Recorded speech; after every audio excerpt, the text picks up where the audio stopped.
తెలుగు సినీ పరిశ్రమలో పోలీస్ క్యారెక్టర్ని బేస్ చేసుకుని వచ్చే సినిమాలు ఎప్పుడూ మంచి కమర్షియల్ విజయాన్ని అందుకుంటూ ఉంటాయి.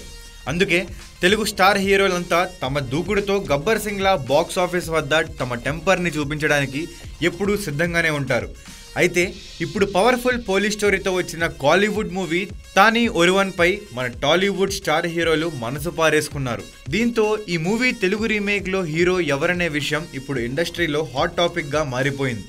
జయం రవి హీరోగా పవర్ఫుల్ పోలీస్ స్టోరీతో తెరకెక్కిన కాలీవుడ్ మూవీ తానీ ఒరువన్ రీసెంట్గా ప్రేక్షకుల ముందుకు వచ్చిన ఈ సినిమా ఘన విజయాన్ని సొంతం చేసుకుంది. దీంతో ఈ చిత్రాన్ని తెలుగులోకి రీమేక్ చేసేందుకు కొంతమంది టాలీవుడ్ ఫిల్మ్ మేకర్స్ సన్నాహాలు మొదలుపెట్టారు. అంతేకాదు టాలీవుడ్ స్టార్ హీరో రామ్ చరణ్ ఈ రీమేక్లో నటించేందుకు ఇంట్రెస్ట్ చూపుతున్నట్లుగా ఆ మధ్య వార్తలు హల్చల్ చేశాయి. అయితే బయట ప్రచారం జరుగుతున్నట్లుగా ఈ రీమేక్లో రామ్ చరణ్ హీరోగా నటించడం లేదని, అతని ప్లేస్లో మహేష్ కనిపించబోతున్నాడని వినిపిస్తుంది.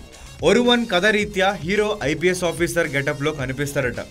దీంతో ఐపీఎస్ రోల్ తనకి బాగా సూట్ అయ్యే అవకాశం ఉండడంతో మహేష్ కూడా తానీ ఒరువన్ స్టోరీపై పాజిటివ్ ఫీలింగ్తో ఉన్నాడని టాక్. అయితే ఈ విషయంపై ఇప్పటి వరకు అఫీషియల్ అనౌన్స్మెంట్ ఏదీ రాలేదు. ప్రస్తుతం మహేష్ బ్రహ్మోత్సవం ప్రీ ప్రొడక్షన్ పనుల్లో బిజీగా ఉన్నాడు.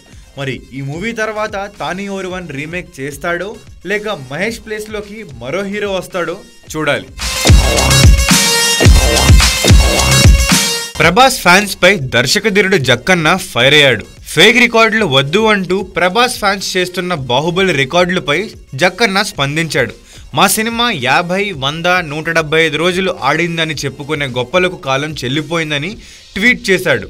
అట్ ప్రెజెంట్ ఒక్క సినిమా 1000 థియేటర్స్లో రిలీజ్ అయ్యి కేవలం 3-4 వారాలు ఆడుతున్న పరిస్థితి అంటూ ట్వీట్ రాసుకొచ్చాడు.